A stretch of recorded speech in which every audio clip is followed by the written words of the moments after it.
Hi, and welcome to another episode of Ends Division. I'm Glenn Reynolds. Well, everybody's talking about polls in the presidential race, and so I thought we'd get really pretty much the world's leading expert on exactly that kind of stuff.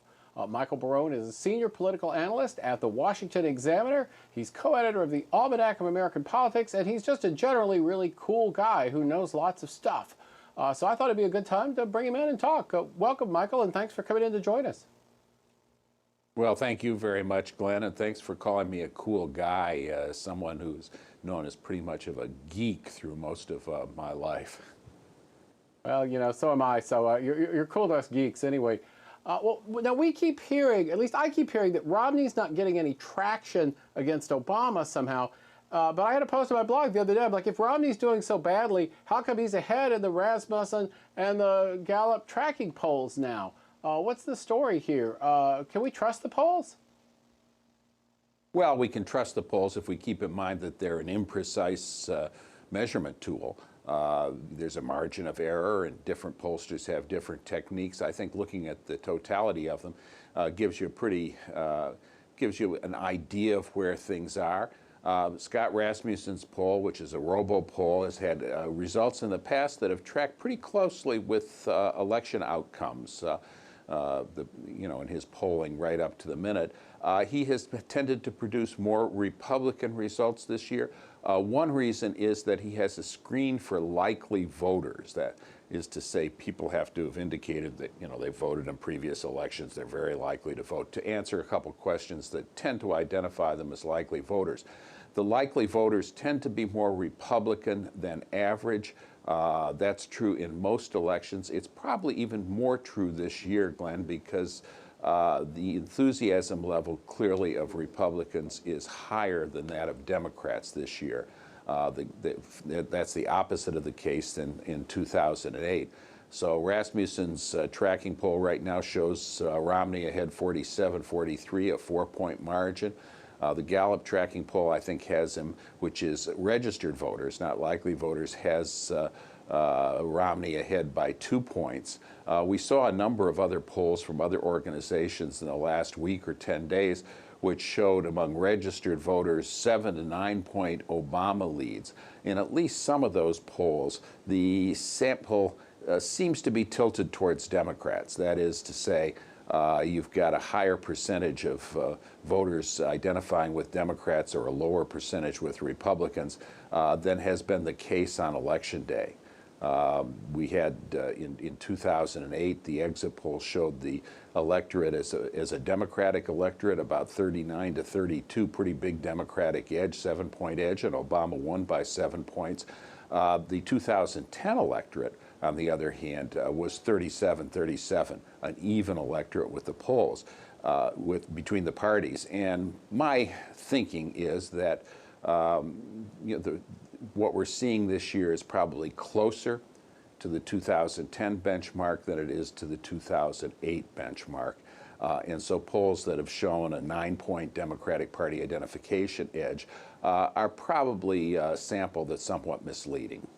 Yeah, well, you see a lot of talk on blogs suggesting that there's actual concerted effort to produce misleading polls just to keep Democrats' spirits up and depress Republicans. Do you think that's really true, or is it just really the fact that there are a lot of different methodologies you can choose and they're not necessarily clearly superior or inferior? Well, I think, if you go out to Minnesota and look at the Minneapolis Star-Tribune poll over the years, I think the charge that they're trying to make the Democrats look good and feel good is a pretty strong charge. In the case of most pollsters, though, I don't think that's the case. We're looking at other methodologies, and the charges that the pollsters are, figuring out ways to tilt the election, tilt their results towards a Democratic result. It's a kind of conspiracy theory, and I've just found in my experience in politics and my experience in life, to the extent the two are connected, conspiracy theories seldom turn out to be true. Most of the people that are accused of conspiracies couldn't put together a 2-car funeral, and those sort of things just don't happen. I'm tempted to jump from that to a Joe Biden remark, but I'll skip on. We're here. Some people say Go ahead. No, Joe Biden is an ever bounteous fount of quotable, ridiculous statements. Yeah, it's really he's very entertaining. But you know, they're saying now, a lot of people are saying this is a base election like 2004. What does that mean, and do you agree with that? Well, the idea is the base election is that you know, a large majority of those polled seem to have their minds made up, or at least they're currently backing a candidate. You have a relatively small number of undecideds. I don't think it's just like 2004, however, Glenn. 2004 was in a period, actually the end of a period, when you had unusually steady, stable voting patterns. If you take the metric of popular vote for the House of Representatives, which has been a good metric for measuring proxy for the party and presidential support levels since the mid-1990s. The 2004 came after a period of 4 House elections where the range of percentages of each party got were within 3%. With the Republicans slightly ahead in each case, but not by a wide margin. And that indeed was the final result in 2004, 51-48 for George W. Bush, 50-48 for Republicans in House contests. We're now in a period where we've had the 3 previous House elections have oscillated a lot.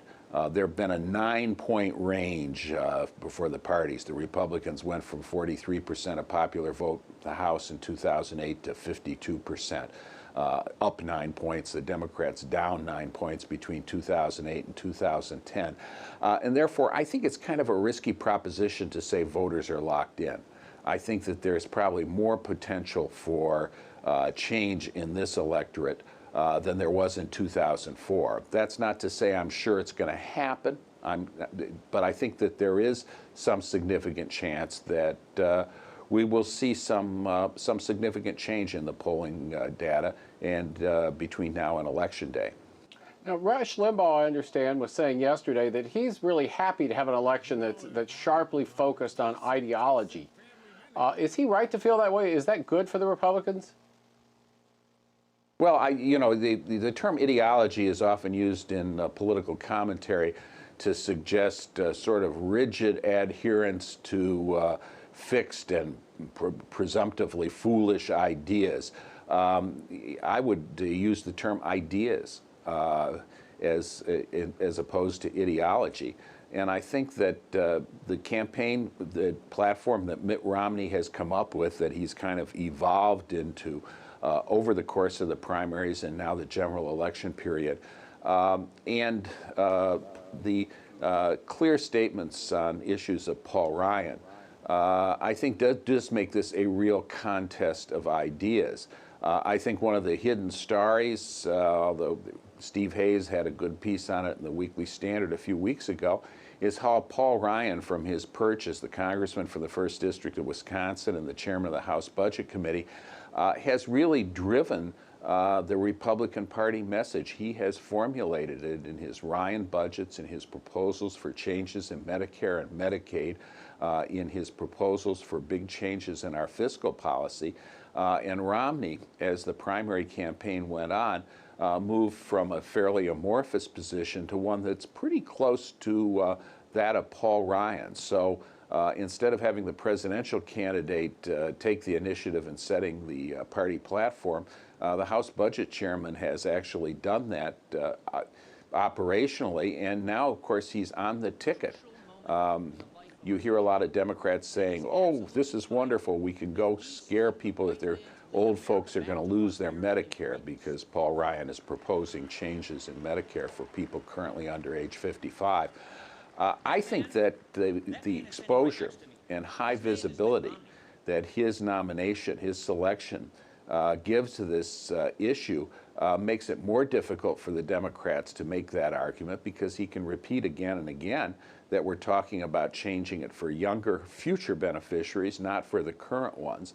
And the Republicans have also, Romney and Ryan, have gone on the attack on the Democrats and said, look, Obamacare took $716 billion away from Medicare, and they're setting up a 15-member unelected board that's going to decide how to cut spending in Medicare. And, you know, they haven't used the term death panels, but obviously one way is denial of care. You save a lot of money on that. I think that they're trying to turn that Medicare issue around, and I think they may have some success in doing so.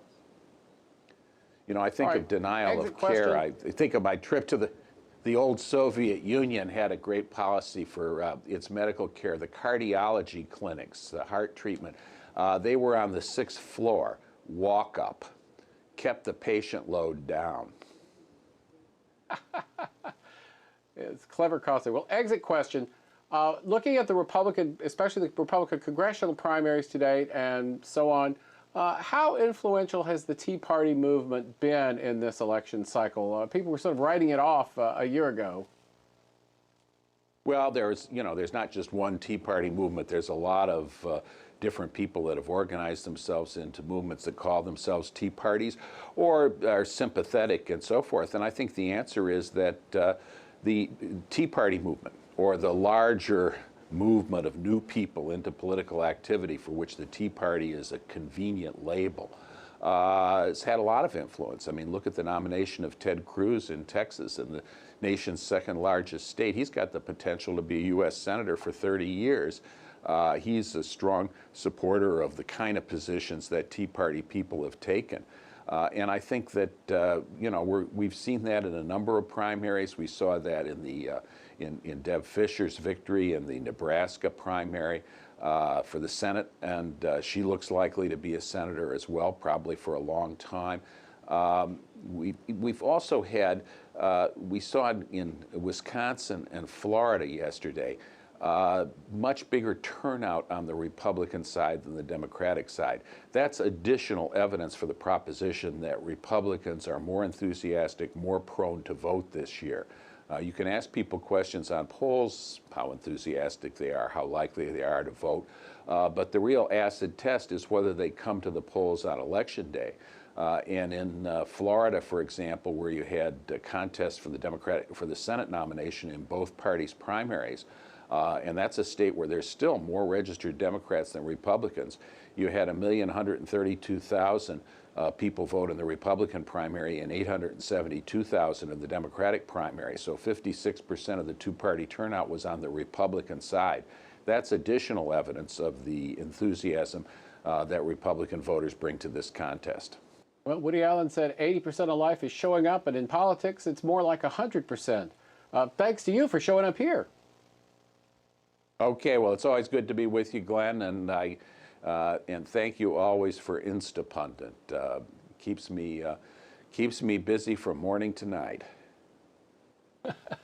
It's the greatest time waster in the history of man. Thank you so much. And thanks to all of you for showing up too. This is Michael Barone. He's a senior political analyst at the Washington Examiner and co-author of the Almanac of American Politics, and just all-around super cool guy and political expert. We're always glad to have him here, and I hope we'll have him here again soon. Thanks to all of you for showing up. We'll be back next week. In the meantime, have fun on the internet. Thanks.